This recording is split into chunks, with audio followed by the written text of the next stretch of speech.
চেপে বসেছিল, যার এক দফা ঘোষণায় সেই জগদ্দল পাথর ভেঙে পড়ে, বাংলাদেশের মানুষ রাস্তায় নেমে আসে। যিনি মন্ত্রিত্ব ছেড়ে, সেই ক্ষমতার ঘর ছেড়ে জনগণের কাতারে এসে দাঁড়িয়েছে। প্রত্যেকটি জেলায় প্রত্যেকটি অঞ্চলে তিনি ঘুরে বেড়াচ্ছেন শুধু জনগণের কথা বলার জন্য এবং জনগণের কথা শোনার জন্য। এখন বক্তব্য রাখবেন জাতীয় নাগরিক পার্টির কেন্দ্রীয় আহ্বায়ক কমিটির সংগ্রামী আহ্বায়ক, জুলাই গণঅভ্যুত্থানের এক দফার ঘোষক জননেতা নাহিদ ইসলাম। একটি জোরে করতালি হবে।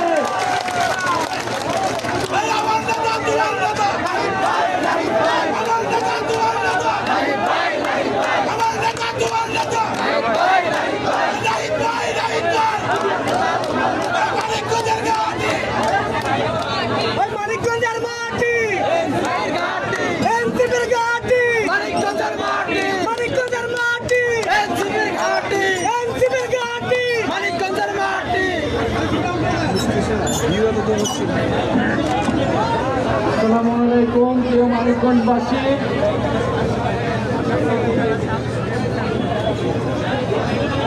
প্রিয় মানিকগঞ্জবাসী, আসসালামু আলাইকুম।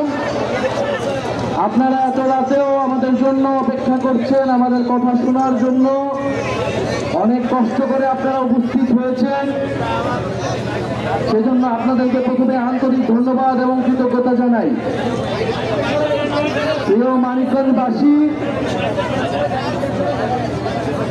আপনারা জানেন জাতীয় নাগরিক পার্টির নেতৃবৃন্দ দেশব্যাপী জুলাই পদযাত্রা কর্মসূচি নিয়েছিল 1 জুলাই থেকে, যার উদ্দেশ্য ছিল জুলাই গণঅভ্যুত্থানে 1 বছর হতে যাচ্ছে। 1 বছরের শেষে আমরা সেই 1 বছরের কে স্মরণ করতে এবং জুলাই গণঅভ্যুত্থান যে আকাঙ্ক্ষা নিয়ে হয়েছিল, সেই আকাঙ্ক্ষার কথা, প্রত্যাশার কথা আপনাদেরকে বলতে এবং সবচেয়ে গুরুত্বপূর্ণ আপনাদের সমস্যা, এলাকার সমস্যা, আপনাদের আকাঙ্ক্ষা, সেইটা আমরা জেনে নিতে এসেছি। প্রিয় মানিকগঞ্জবাসী, আপনারা গতকালকের ঘটনা জানেন যে আমাদের পূর্ব নির্ধারিত কর্মসূচি ছিল, আমাদের প্রায় 1 মাস আগে এই কর্মসূচি ঠিক হয়েছিল।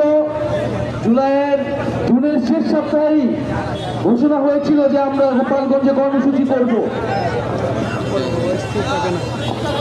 এবং আমরা সরকার এবং প্রশাসনের সর্বস্তরে জানিয়েছিলাম।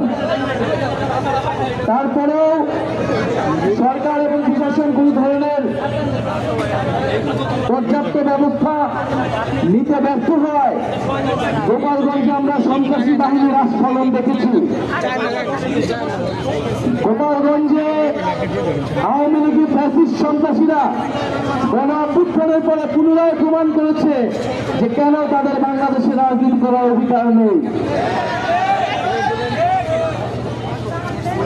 প্রিয় মানিকগঞ্জবাসী, গণঅভ্যুত্থানের পরে আমরা নতুন বন্দোবস্তের কথা বলেছিলাম, আমরা এখনো সেটাই বলছি।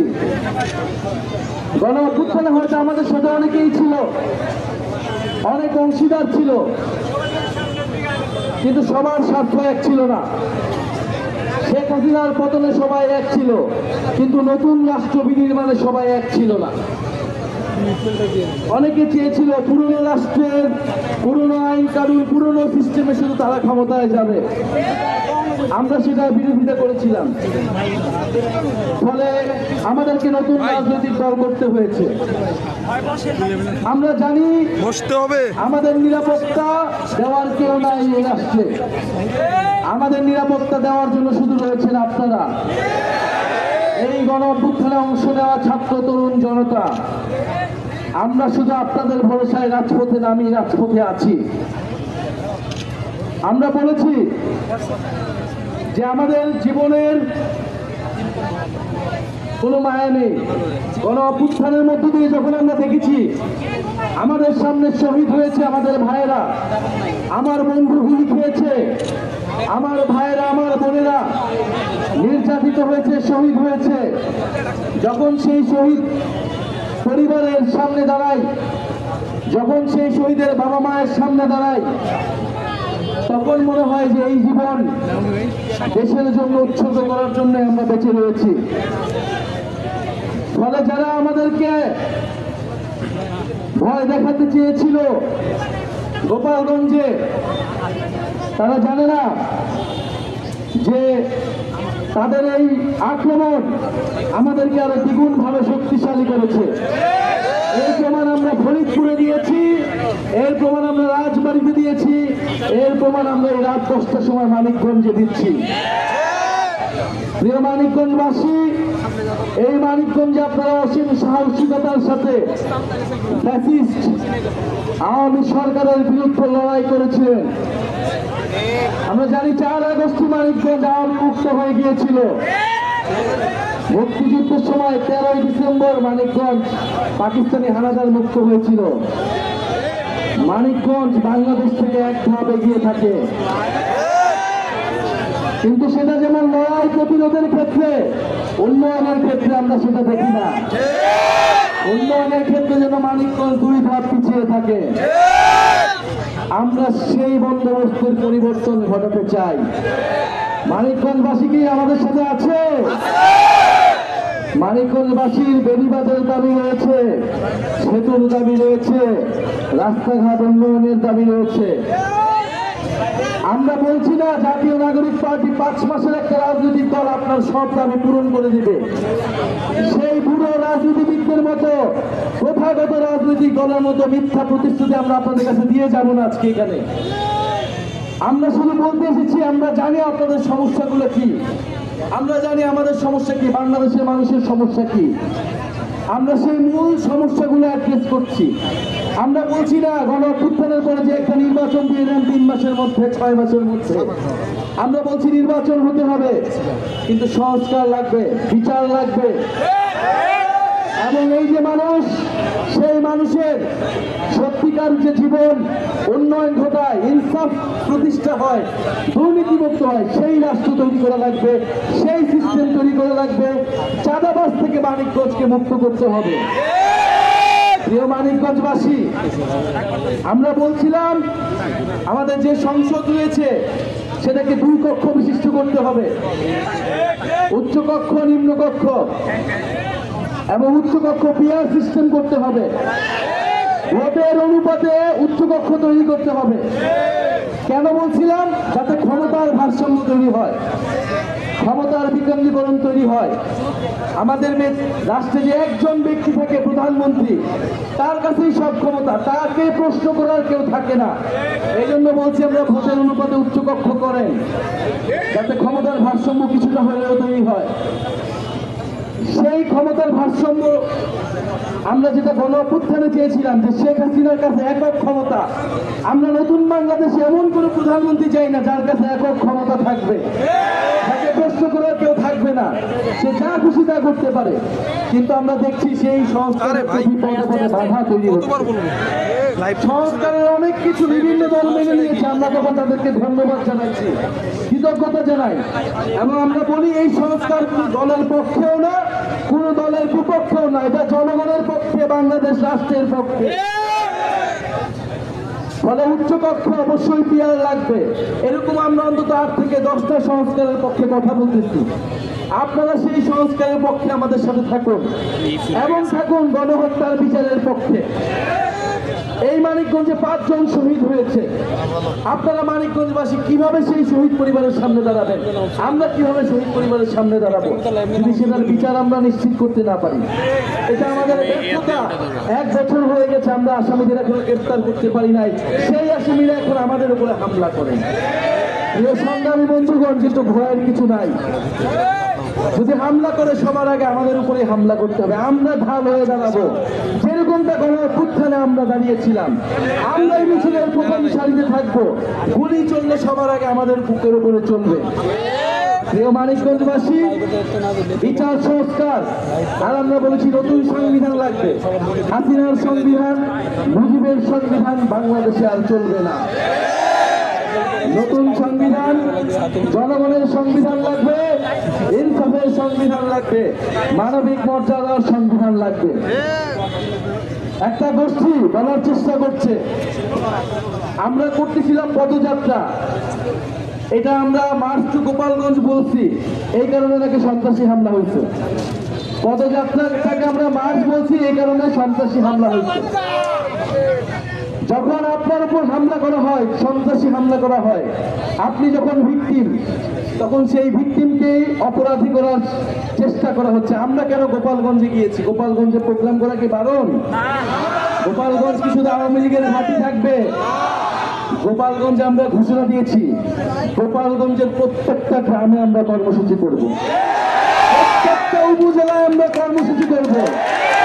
জাতীয় নাগরিক পার্টি প্রত্যেকটা ঘরে ঘরে যাবে গোপালগঞ্জে, এবং কোনো ভয় ভীতি দেখিয়ে নয়, ভালোবাসা দেখিয়ে গোপালগঞ্জ মানুষ আমাদের পাশে এসে দাঁড়াবে।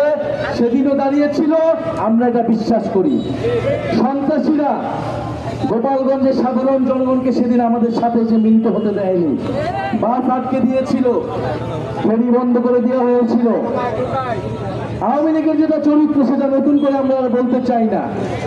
এই আওয়ামী লীগকে বাংলাদেশের জনগণ পরাস্ত করেছিল। আওয়ামী লীগ যদি আবারও মাথা উঁচু করে দাঁড়াতে চায়, বাংলাদেশের জনগণই তাদেরকে পরাস্ত করবে। এর সংগ্রামী বন্ধুগণ, আমরা বলতে চাই,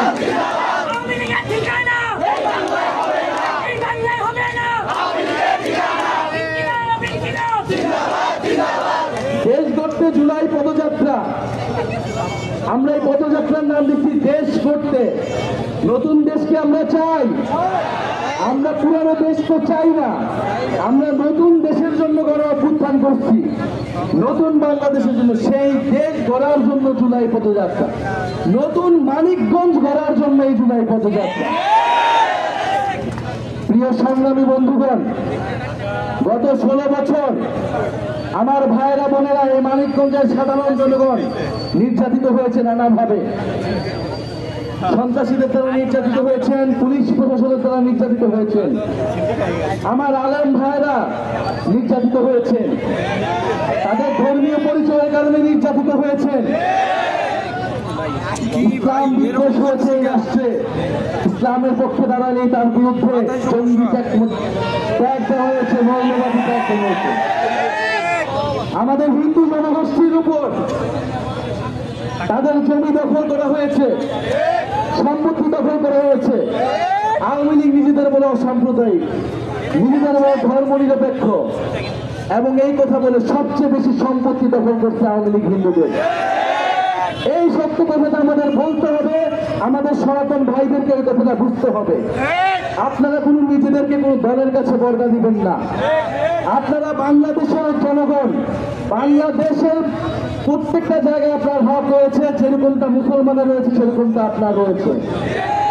আমাদের নারীরা এই জুলাই গণ অভ্যুত্থানে আমাদের মা খালারা আমাদের পানি খাইয়েছে, আমাদের জন্য নামাজ পড়ে দোয়া করেছে। এই জুলাই গণ অভ্যুত্থান আমাদের মায়েদের দোয়ার জন্য সফল হয়েছে। সেই মায়েরা আমরা জানি আমাদের সাথে আছে, জাতীয় নাগরিক পার্টির সাথে আছে। সেই সকল বোনেরা, আমাদের সেই বোনেরা, আমাদের সেই নারীরা বাংলাদেশকে পথ দেখাবে আমরা বিশ্বাস করি। আমরা বিশ্বাস করি আমাদের যে শ্রমিক ভাইয়েরা, আমাদের যে পথ শিশুরা রাজপথে নেমেছিল, তারা বাংলাদেশকে পথ দেখাবে।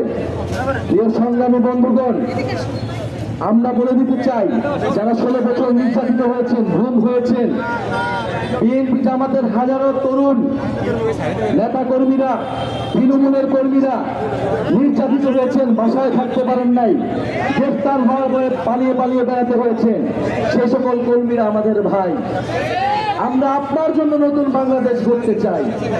প্রিয় সংগ্রামী বন্ধুগণ, আমরা বাংলাদেশের নির্যাতিত মজলুম মেহনতি মানুষ, নারী পুরুষ হিন্দু মুসলমান সকলের বাংলাদেশ বিনির্মাণ করতে চাই। সেই উদ্দেশ্যে পদযাত্রা ইনশাল্লাহ আমরা নতুন মানিকগঞ্জ, নতুন বাংলাদেশ আপনাদেরকে উপহার দিব। আপনারা আমাদের সাথে থাকুন, আপনারা ইনসাফের সাথে থাকুন, বৈষম্যহীন দুর্নীতিহীন বাংলাদেশের পক্ষে থাকুন। ইনকিলাব ইনকিলাব, এনসিপি এনসিপি, মুজিববাদ মুজিববাদ, ইনকিলাব ইনকিলাব। মানিকগঞ্জে কোনো পার্টি আছে? রাতের বেলা জানিয়ে দেওয়ার মধ্যে কোনো পার্টি আছে? গণ অভ্যুত্থানে কোনো পার্টি আছে? এই শহীদের আকাঙ্ক্ষা বাস্তবায়ন করবে কোনো পার্টি আছে? আগামী সংসদে যাবে কোনো পার্টি আছে? সেই পার্টি সবাই বলো, হাতের তালি, মুখে বলি